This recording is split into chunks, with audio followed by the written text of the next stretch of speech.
नमस्कार, मैं हूं विवेक रंजन और आप देख रहे हैं the credible history. Delhi blast के बाद एक विश्वविद्यालय काफी चर्चा में रहा। जानते ही हैं, अल फलाह विश्वविद्यालय, जो कि मेडिकल कॉलेज के लिए जाना जाता है। अब उसके जो चेयरपर्सन हैं जावेद अहमद सिद्दीकी, उनको ईडी ने गिरफ्तार कर लिया है। हालांकि इससे पहले भी जावेद अहमद पर कई तरह के आरोप लगे हैं, मनी लॉन्ड्रिंग के, फाइनेंशियल फ्रॉड के आरोप लगे हैं और उसमें उन पर केस भी चली है। लेकिन कुल मामला यह है कि जो आतंकी सुराग मिल रहे हैं वो लगातार इसके कारण ये विश्वविद्यालय केंद्र में है।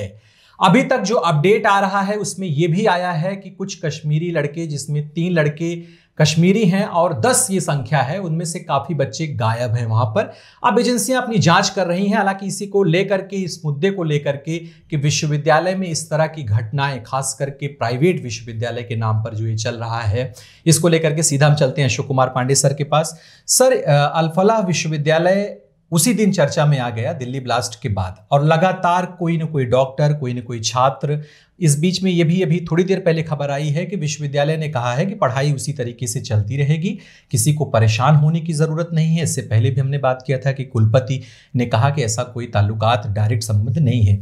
इस पूरे मामले को कैसे देख रहे हैं? देखिए, 2 बातें हैं। एक इंडिविजुअल का मामला होता है और एक यूनिवर्सिटी का मामला होता है। सिद्दीकी का आपने बताया कि पहले से केसेस चल रहे हैं। मेरा दावा है कि शायद ही हिंदुस्तान में कोई ऐसी प्राइवेट यूनिवर्सिटी हो जिस पर इस तरह के 4 केसेस ना हो।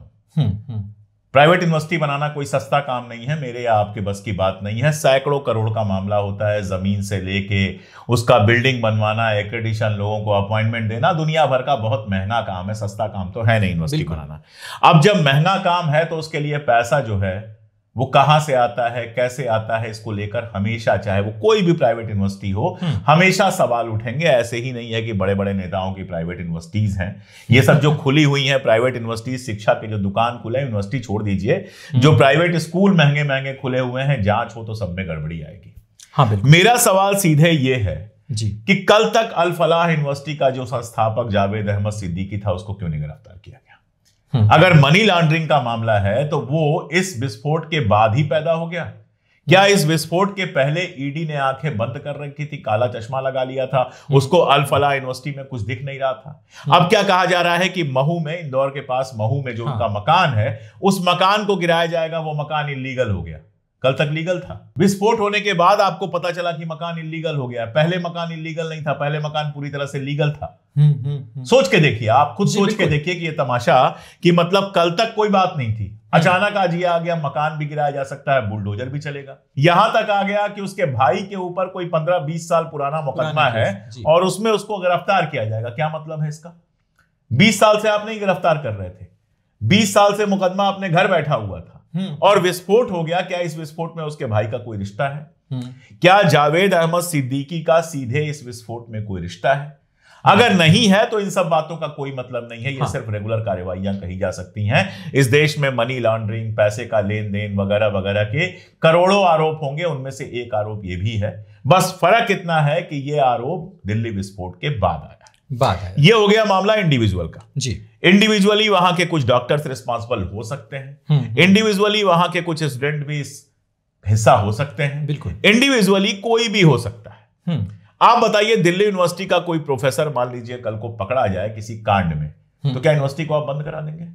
क्या यूनिवर्सिटी के सारे प्रोफेसर, सारे विद्यार्थी सब जिम्मेदार हो जाएंगे? अल फलाह यूनिवर्सिटी या किसी भी यूनिवर्सिटी में सैकड़ों टीचर्स होते हैं, बिल्कुल, और हजारों की संख्या में वहां पे छात्र होंगे और लाखों लोग होंगे जो वहां पर इलाज करा चुके होंगे, क्योंकि सस्ता इलाज मिलता है। जी हाँ। तो क्या सारे के सारे आतंकवादी हो गए? अगर एक डॉक्टर मान लीजिए उसमें फंस गया, मैं कह रहा हूं 3 डॉक्टर भी उसमें फंस गया, तो क्या 300 जो वहां पे टीचर्स होंगे अलग अलग डिपार्टमेंट्स के, वो सब के सब अपराधी हो गए? इस पूरी यूनिवर्सिटी को आप अपराधी बना रहे हैं। मैं आपको एक छोटा सा एग्जांपल देता हूं। बीएचयू में आईटी की छात्रा के साथ जो कुछ हुआ हमको याद है। हाँ। उसमें भारतीय जनता पार्टी के 4 युवा नेताओं की गिरफ्तारी हो गई, फिर जमानत वगैरह हो गया। क्या पूरी भारतीय जनता पार्टी को आप बलात्कारी पार्टी कह देंगे? नहीं कह सकते हैं ना, नहीं कह सकते। 4 लोग हैं, 4 को आप गिरफ्तार करेंगे? हाँ। ये किसी भी संस्थान के साथ है। लेकिन माहौल ऐसा बनाया जा रहा है जैसे अल फलाह यूनिवर्सिटी नहीं थी, कोई आतंकवाद का अड्डा थी। माहौल ऐसा बनाया जा रहा है कि अल फलाह यूनिवर्सिटी से जुड़ा हुआ हर आदमी आतंकवादी है। अरे भैया, जो छात्र वहां एडमिशन लेने जाता है, पढ़ाई करने जाता है, जो टीचर वहां नौकरी करने जाता है, वो नौकरी करने जाता है, वहां नहीं मिलेगी कहीं और नौकरी ढूंढेगा। आप सबके सबको अगर जिम्मेदार ठहरा रहे हैं तो बहुत सा सीधा सा मामला है कि ये मीडिया बाइट का मामला है। ये देश के अंदर जो पहले से ही सांप्रदायिक तनाव बना हुआ है उसको और भड़काने का मामला है, और ये इस घटना का फायदा उठाकर मुसलमानों को बदनाम करने का मामला है। आप ईडी के केस को कैसे जोड़ सकते हो आतंकवाद से? क्या ऐसा कोई सबूत आया है कि जावेद अहमद सिद्दीकी जो है यूनिवर्सिटी का पैसा आतंकवाद में खर्च कर रहा था, बम खरीदने में खर्च कर रहा था, कार खरीदने में खर्च कर रहा था? अभी तक नहीं, अभी तक कोई सबूत नहीं आया है। लेकिन माहौल ऐसा बना दिया गया कि देश का सबसे बड़ा जो आतंकवादी है वो जावेद सिद्दीकी। और सबसे मजेदार बात, पीओके का एक्स प्राइम मिनिस्टर यानी पाकिस्तान का एक बड़ा नेता अनवारुल हक विधानसभा के अंदर आकर कहता है, अनवारुल हक उसका नाम है, विधानसभा के अंदर आके कहता है कि हमारे शाहीनों ने, अरे शाहीनों नहीं कायरों ने किया है। मासूम की हत्या कायर करते हैं, आत्महत्या भी अक्सर कायर ही करते हैं, और इस्लाम में तो आत्महत्या गुनाह मानी जाती है। बिल्कुल। और उसको तुम कह रहे हो कि हमारे शाहीनों ने किया है। ये सब छोड़ दें तो पाकिस्तान जिम्मेदारी ले रहा है, आप पाकिस्तान का नाम नहीं ले रहे हो। इसके पहले कहीं कुछ हो जाए तो तुरंत पाकिस्तान का नाम आता था। हाँ। इस बार पाकिस्तान का नाम लेने से आप डर रहे हो। तो हिंदुस्तानी मुसलमानों से तो इतनी समस्या है आपको, लेकिन पाकिस्तान सीधे सीधे जिम्मेदारी ले रहा है। और अभी तक आसिम मुनीर या शहबाज शरीफ या पाकिस्तान के किसी बड़े नेता ने यह नहीं कहा है कि अनवारुल हक बकवास कर रहा है, उससे हमारा कोई लेना देना नहीं है। तो पाकिस्तान की सत्ता इस बात से इंकार भी नहीं कर रही है, और आप पाकिस्तान का नाम ले नहीं पा रहे हो। मतलब क्या है? मतलब आप क्या कर रहे हो ये आपको खुद नहीं पता है। आप पाकिस्तान के मामले में शायद ट्रंप के प्रेशर से परेशान हो, और यहां पर चूंकि इसका चल रहा है, और हमारी मीडिया तो जो खबर होगी उसको ऐसा बढ़ा चढ़ा के बताएगी। खासतौर पे कोई मुस्लिम इन्वॉल्व होगा तो उसको ऐसे बढ़ा चढ़ा के बताएगी कि पूछिए नहीं, 10-15 साल बाद फैसला आ जाएगा, कोई सबूत नहीं था, और तब तक लोग भूल जाएंगे। 475 करोड़ की बात है लेन देन की। और जैसा सर आपने कहा कि हमारे यहाँ बहुत सारे ऐसे विश्वविद्यालय हैं जो प्राइवेट अगर इंस्टीट्यूशन बन रहे हैं, तो आज के समय में 475 करोड़ कोई बहुत बड़ी राशि है नहीं। हमारे आपके लिए है, हमारे आपके लिए 1 करोड़ भी बहुत बड़ी राशि है। हाँ, कई बार 1 लाख भी बहुत बड़ी राशि है, आप जुटाने में परेशान हो जाते हैं जी। लेकिन ये यूनिवर्सिटियां ऐसे ही लोगों की है जिसके पास हजारों करोड़ है। सैकड़ों एकड़ की जमीन खरीदी जाती है, महल जैसे शानदार मकान बनते हैं, जो बिल्डिंग बनती है, एयर कंडीशन लगते हैं, सब कुछ पढ़ाया जाता है। तो 475 करोड़ रुपए कोई बड़ी बात नहीं है। और मैं ये भी कह दूं कि मैं कोई जावेद अहमद सिद्दीकी को बरी नहीं कर रहा हूं कि बड़ा ईमानदार आदमी, मैं जानता ही नहीं हूं कौन है। मैं सीधी सी बात ये कह रहा हूं कि इस तरह की यूनिवर्सिटीज बनाने वाले, इस तरह की यूनिवर्सिटी चलाने वाले सैकड़ों दूसरे लोगों के ऊपर ऐसे आरोप लगे हैं और आगे भी लगते रहेंगे। ये यूनिवर्सिटीज, कई बार ये कहा जाता है ब्लैक मनी को वाइट करने का तरीका है, और कई बार कहा जाता है कि बड़ा इन्वेस्टमेंट है, जैसा कि बिजनेस में होता है। अनिल अंबानी के ऊपर क्या चल रहा है इस समय? हाँ, संपत्तियां अटैच हो रही हैं, करोड़ों के घपले का आरोप है, सब कुछ है। तो वो देशद्रोही थोड़े हो गया? वो एक बिजनेसमैन हुआ जो अनसक्सेसफुल हो गया, या जो इमोरल तरीके अपना रहा था। तो जावेद सिद्दीकी भी एक ऐसा बिजनेसमैन हो सकता है जो इमोरल तरीके अपना रहा था। मेरा कहना यह है कि पूरी यूनिवर्सिटी को आतंकवाद से जोड़ने की जो हमारा मीडिया कोशिश कर रहा है, वो उसका घटिया नजरिया है। मतलब ये कि अगर हमारे खाते में कोई 500 रुपया डाल दे रहा है और कल का हम किसी तरीके से टारगेट में आ जाएं सरकार के, तो उस 500 में देखेगी कि आपके इस खाते में 20 रुपया इस मुस्लिम ने क्यों भेज दिया। इसको भी मुद्दा बना सकती है। एकदम बन सकता है, बिल्कुल बन सकता है। जब बनाना कोई चाहेगा तो कहीं से बनवा देगा। अब अनिल अंबानी के चलते पूरे अंबानी परिवार को तो कुछ कहा नहीं जा रहा है। अंबानी के पूरी कंपनी को तो भ्रष्ट कहा नहीं जा रहा है कि उसमें जितने लोग काम करते हैं सब भ्रष्ट है। अनिल अंबानी पे मामला है, और वो भी बार बार उसको बुलाया जा रहा है, अभी तक वो कोर्ट में नहीं आया। आप देखिए क्या शान है। और ऐसे सैकड़ों आपको मिल जाएंगे। कोई एक मामला थोड़े है, नेताओं से लेके किस पर भ्रष्टाचार का आरोप नहीं लगा है। बिल्कुल। अजित पवार को कल जाकर हमारे प्रधानमंत्री जी कहते थे, हमारे गृह मंत्री जी कहते थे कि सबसे बड़े करप्ट नेता हैं। आज उनके वाइस चीफ मिनिस्टर हैं, डिप्टी चीफ मिनिस्टर हैं, उनके ऊपर अभी उनके बेटे के ऊपर आरोप लगा था, उस पर कोई चर्चा ही नहीं है मीडिया में। तो करप्शन तो बहुत कॉमन चीज हो गई है। करप्शन कोई हमारे यहाँ मुद्दा नहीं है। मेरा कहना यह है कि करप्शन को आतंकवाद से अब क्यों जोड़ रहे हैं? हाँ बिल्कुल। और इसके पहले बातचीत में हमने शुरू में ये कहा था कि कई ऐसी रिपोर्ट आ रही हैं जिसमें बच्चे वापस आ रहे हैं, विश्वविद्यालय में पढ़ने आ रहे हैं, और मेडिकल की पढ़ाई है महंगी होती ही है। और सर उसमें एक चीज़ हमने देखा कि खबर में कि जितने बच्चे हैं जो लौटना चाह रहे हैं पढ़ने के लिए, कोई मुस्लिम युवक का बाइट नहीं आया। सब हिंदू बच्चे हैं और पढ़ना चाहते हैं कि हमारा 1 साल का कोर्स कंप्लीट हो जाए।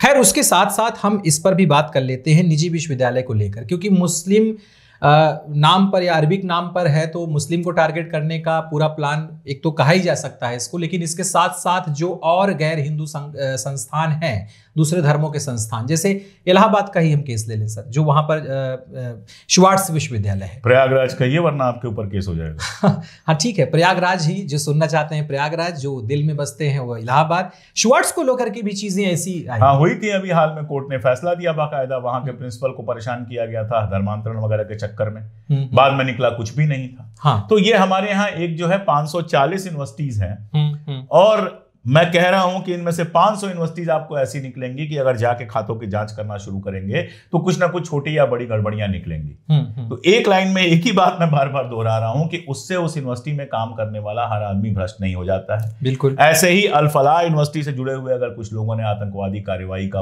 अंजाम दिया है तो पूरी अल फलाह यूनिवर्सिटी जो है या सारे मुसलमान जो हैं वो कहीं से आतंकवादी नहीं हो जाते हैं। और आपने बताया कि वहां छात्र जो है वो हिंदू भी है, मुसलमान भी है, होता ही है, चाहे वो अलीगढ़ मुस्लिम यूनिवर्सिटी हो, जामिया हो, हर जगह हिंदू मुस्लिम पढ़ते हैं। क्रिश्चियन यूनिवर्सिटीज में जाएंगे तो आपको ज्यादातर जो है नॉन क्रिश्चियंस मिलेंगे वहां पर। इतने क्रिश्चियन है कहां इस देश में। 2014 में लेकिन मेरा बहुत साफ कहना है, इस पर भी अगर आप चाहेंगे तो मैं बहुत साफ कहना चाहूंगा कि इस देश में ना तो प्राइवेट यूनिवर्सिटीज होनी चाहिए, ना धर्म के आधार पर बनने वाली यूनिवर्सिटीज होनी चाहिए। कितना अच्छा हो कि ऐसी सब 540 यूनिवर्सिटीज का गवर्निंग जो है वो गवर्नमेंट अपने हाथ में ले ले और अपने हिसाब से पढ़ाए, बिल्कुल, तो ज्यादा बेहतर होगा। ये यूनिवर्सिटीज क्या है, ये लूट का और डिग्री डिस्ट्रीब्यूशन का अड्डा है। ज्यादातर यूनिवर्सिटीज में ना पढ़ाई का कोई लेवल है ना कुछ है, आपसे पैसा लेके आपको डिग्री दे दी जाती है, क्या एग्जाम होता है क्या नहीं होता है सबके खुदा और भगवान मालिक है, और सब में इस तरह का खेल होता है, छात्रों के अभिभावकों की जबरदस्त लूट होती है। एक तथ्य और है कि 1997 में एक महज कॉलेज था अल फलाह जो यूनिवर्सिटी आज बनी है, 14 में इसे यूनिवर्सिटी का दर्जा मिला है। 14 में मोदी जी आ रहे हैं, नीतियां बदली हैं, बहुत सारा मिला है। मैं इसमें मोदी जी को कोई नहीं जोड़ूंगा, मोदी जी नहीं गए थे वहां पर कोई दर्जा देने के लिए, कोई प्रोसेस होगा जिसमें उसको मिला होगा, तो ये सब चलता रहता है, ये सब मेरे लिए बहुत महत्वपूर्ण नहीं है।